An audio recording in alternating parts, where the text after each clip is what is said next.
6월 6일 화요일 현충일 아침입니다. 오늘 로마서 6장 1절에서 14절의 말씀 보도록 하겠습니다. 우리가 무슨 말을 하리요?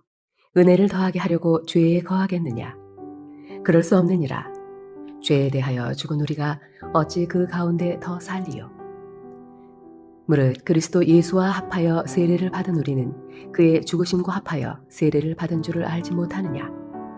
그러므로 우리가 그의 죽으심과 합하여 세례를 받음으로 그와 함께 장사되었나니 이는 아버지의 영광으로 말미암아 그리스도를 죽은 자 가운데서 살리심과 같이 우리로 또한 새 생명 가운데서 행하게 하려 함이라. 만일 우리가 그의 죽으심과 같은 모양으로 연합한 자가 되었으면 또한 그의 부활과 같은 모양으로 연합한 자도 되리라. 우리가 알거니와 우리의 옛 사람이 예수와 함께 십자가에 못 박힌 것은 죄의 몸이 죽어 다시는 우리가 죄에게 종노릇하지 아니하려 함이니 이는 죽은 자가 죄에서 벗어나 의롭다 하심을 얻었습니다. 만일 우리가 그리스도와 함께 죽었으면 또한 그와 함께 살 줄을 믿노니 이는 그리스도께서 죽은 자 가운데서 살아나셨음에 다시 죽지 아니하시고 사망이 다시 그를 주장하지 못할 줄을 알미로라. 그가 죽으심은 죄에 대하여 단번에 죽으심이요 그가 살아계심은 하나님께 대하여 살아계심이니 이와 같이 너희도 너희 자신을 죄에 대하여는 죽은 자요 그리스도 예수 안에서 하나님께 대하여는 살아있는 자로 여길지어다. 그러므로 너희는 죄가 너희 죽을 몸을 지배하지 못하게 하여 몸의 사욕에 순종하지 말고 또한 너희 지체를 불의의 무기로 죄에게 내주지 말고 오직 너희 자신을 죽은 자 가운데서 다시 살아난 자같이 하나님께 드리며 너희 지체를 의의 무기로 하나님께 드리라. 죄가 너희를 주장하지 못하리니 이는 너희가 법 아래에 있지 아니하고 은혜 아래에 있음이라. 우리는 앞장에서 첫사람인 아담의 죄로 인해서 모든 사람이 죄의 영향력 아래에 놓이게 되었다는 것을 살펴보았습니다. 그 죄의 영향력, 즉 사망에 놓이게 되었지만 새 아담이신 예수 그리스도의 그 순종으로 인해서 반대로 모든 사람은 이제 사망에서 생명에 이를 수 있게 되었음을 또한 확인할 수 있었습니다. 하나님이 베풀어 주신 그 은혜의 선물로 인해서 인간은 의롭게 될 수 있었던 것이죠. 그런데 로마서 5장의 끝부분인 20절에서 죄가 더하는 곳에 은혜가 더욱 넘쳤다라는 말씀이 있습니다. 이 말씀은 자칫 하나님의 은혜가 더 많아지도록 하기 위해서 그렇다면 더 많은 죄를 지어야 그 많은 은혜를 경험한다는 말인가라는 그런 생각을 갖게 되는 분도 있을 텐데요. 이렇게 생각하는 사람은 비단 오늘날뿐만 아니라 예전에도 있었을 것 같습니다. 그랬기에 바울은 그런 오해가 생기지 않도록 하기 위해서 이제 6장에 들어서서 1절과 2절에서 그런 어떻게 보면 말도 안 되는 생각을 하지 말라라고 가르치고 있습니다. 바울이 그런 말을 하는 이유는 얼마든지 죄를 지어도 하나님이 다 은혜로 용서해 주시니 상관없다라는 그러한 의미가 아니라 2절 후반부에서 볼 수 있는 것처럼 하나님의 은혜로 이제 죄에서 떠나 은혜 아래 살아가게 되었으니 어떻게 다시 죄로 돌아가서 죄와 더불어서 살아갈 수 있겠느냐라는 이 사실을 강조하기 위해서 바울은 그러한 이야기를 이어가고 있다라고 보여주고 있는 것이죠. 바울의 강조점은 죄가 많은 데 있는 것이 아니라 더 많은 은혜가 주어졌기 때문에 이제는 다시 죄로 돌아갈 수 없고 그렇게 되어서도 안 된다라는 사실을 이야기하는 데 있습니다. 성령 세례를 통해서 예수 그리스도와 연합하게 된 인간은 더 이상 그 죄의 지배 아래에 있을 수가 없습니다. 그 죄의 노예로 살아갈 수도 없습니다.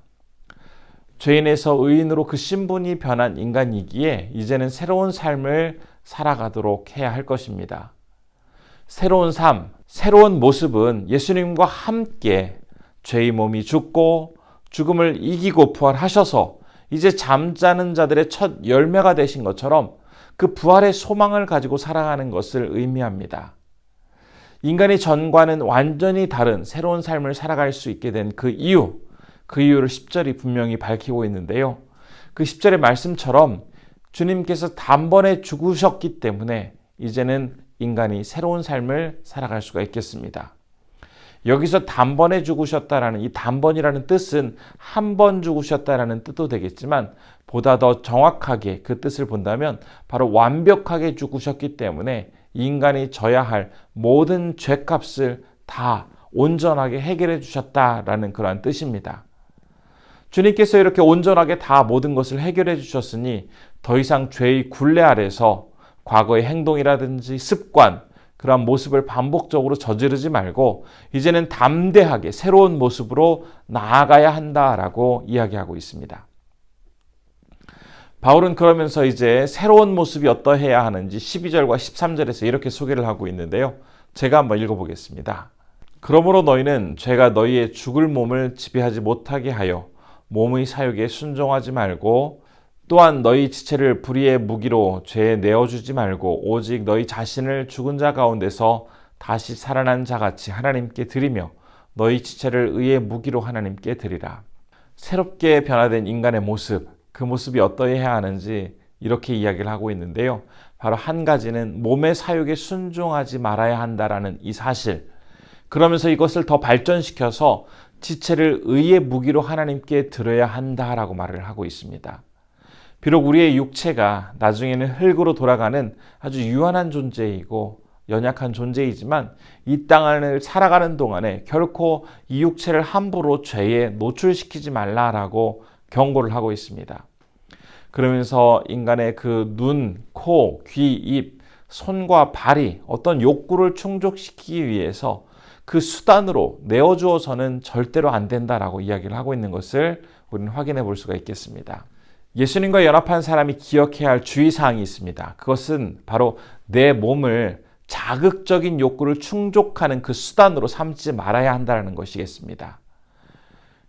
따라서 눈으로는 어떤 악한 것, 음욕적인 것, 죄악적인 것을 볼 것이 아니라 선한 것을 보아야 할 것이고요. 귀로는 어떤 악한 것을 들어서는 안 되겠습니다. 귀 역시 선한 것을 들어야 할 것이고요. 입은 선한 말, 그것을 하고 또 선한 것을 먹어야 하겠습니다. 그리고 우리의 손과 발 역시 선한 길로 가고 선한 것을 만지고 선한 것을 접하기 위해 힘써 따라가야 하는 것이 바로 우리가 해야 할 그러한 모습입니다. 우리를 가장 좋은 길, 아름다운 길로 인도하시고 선한 것을 얻기 위해서 하나님께서는 그럼 우리가 어떻게 하기를 기대하실까요? 그 답을 우리는 시편 1편 1절과 2절에서 확인해 볼 수가 있겠습니다. 제가 한번 읽어보겠습니다. 복 있는 사람은 악인들의 꾀를 따르지 아니하며 죄인들의 길에 서지 아니하며 오만한 자들의 자리에 앉지 아니하고 오직 여호와의 율법을 즐거워하여 그의 율법을 주야로 묵상하는도다. 바로 이 말씀처럼 우리가 가장 선한 길, 아름다운 길로 가기 위해서는 하나님의 말씀을 보고 듣고 접하고 그것과 함께하며 늘 순종하는 삶을 통해서 가장 선하고 아름다운 삶, 복된 삶을 우리가 유지해 갈 수가 있습니다. 이러한 상황에서 우리가 살아가게 될 때 죄가 함부로 우리를 주장하지 못하게 될 것이고 그렇게 말씀을 의지하며 살아가는 그 모습, 그것이 오늘 본문에서 이야기하고 있는 변화된 새로운 모습입니다. 예수 그리스도의 순종으로 이제 의롭게 된 하나님의 자녀, 바로 우리의 모습입니다. 이렇게 변화된 우리는 이제 이전에 살아가던 것처럼 죄의 영향력 아래서 그렇게 절망과 비참하게 살아갈 것이 아니라 이제는 더 이상 죄의 그 영향력 아래서 우리가 머물지 않고 담대하게 그것에서 벗어나 주님의 자녀된 자라는 것을 기억하면서 그 죄가 주님의 자녀를 함부로 다룰 수 없고 함부로 명령할 수도 없다는 것을 꼭 마음속에 새겨야 하겠습니다. 이제는 철저히 하나님의 그 은혜의 보호 아래서 주님과 함께 연합하며 새로운 삶을 살아가는 것, 그것이 바로 우리의 모습입니다. 혹시 하나님의 자녀가 되었음에도 불구하고 만일 여전히 그 죄 아래에서 죄의 영향력을 받고 살아가는 그러한 모습들이 나에게 있다면 이 오늘 말씀을 기억하면서 주님의 말씀 안에서 새로운 모습으로 온전하게 변화되어 나아가시는 우리 성도님들이 되도록 결단해야겠습니다. 우리가 은혜의 보좌 앞에서 새롭게 살아가는 모습 속에는 몸의 사욕에 순종하지 말아야 한다는 것 한 가지, 그리고 우리의 지체를 의의 무기로 하나님께 드려야 한다는 것, 이것을 기억하면서 우리의 몸을 욕망을 추구하는 그 죄악의 도구로 내어주지 않도록 해야 하겠습니다. 그렇게 되기 위해서 아까 말씀드렸던 것처럼 하나님의 말씀을 보고 듣고 접하고 그대로 순종하는 그러한 삶이 가장 선하고 복된 삶이라는 것을 오늘 하루 현충일 공휴일인데요. 주님이 주시는 그런 모든 상황 속에서 경험하신 우리 성도님들 되셨으면 참 좋겠습니다. 기도하겠습니다. 우리의 몸을 욕망의 도구로 내어주지 말고 하나님의 말씀에 순종하며 새롭게 변화된 삶을 살아갈 수 있도록 인도해달라고 기도했으면 좋겠고요.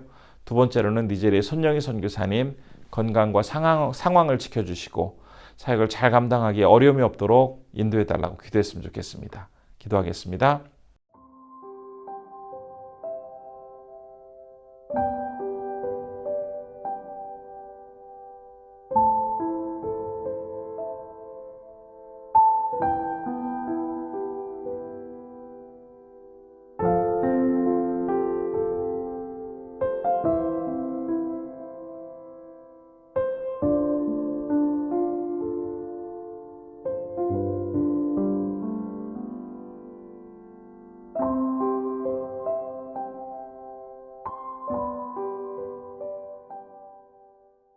참 고마우신 아버지 하나님, 오늘 말씀을 통해서 이제 죄의 굴레에서 벗어나 새로운 모습으로 살아가게 된 주님의 자녀는 이제 하나님께서 주시는 그 위로와 용기 가운데 완전히 다른 모습으로 변화되어야 한다는 것을 알게 되었습니다.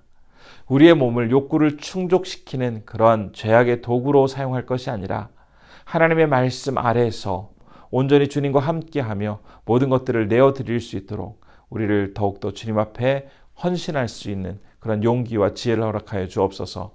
오늘은 니제리에서 사역하시는 손영희 선교사님을 위해서 기도합니다. 늘 건강으로 지켜주시고 하는 사역 위에 하나님의 은총이 충만케 임할 수 있도록 하나님 함께해 주옵소서. 오늘 현충일 휴일을 맞아서 우리 성도님들 어느 곳에 있든지 하나님께서 가장 아름다운 길, 선한 길로 인도해 주시고 주님의 자녀로 살아갈 때에 하나님이 허락하여 주시는 많은 기쁨과 은혜를 경험할 수 있도록 도와주시옵소서. 모든 것 주님께 의탁드리오며 예수님의 이름으로 기도드립니다. 아멘.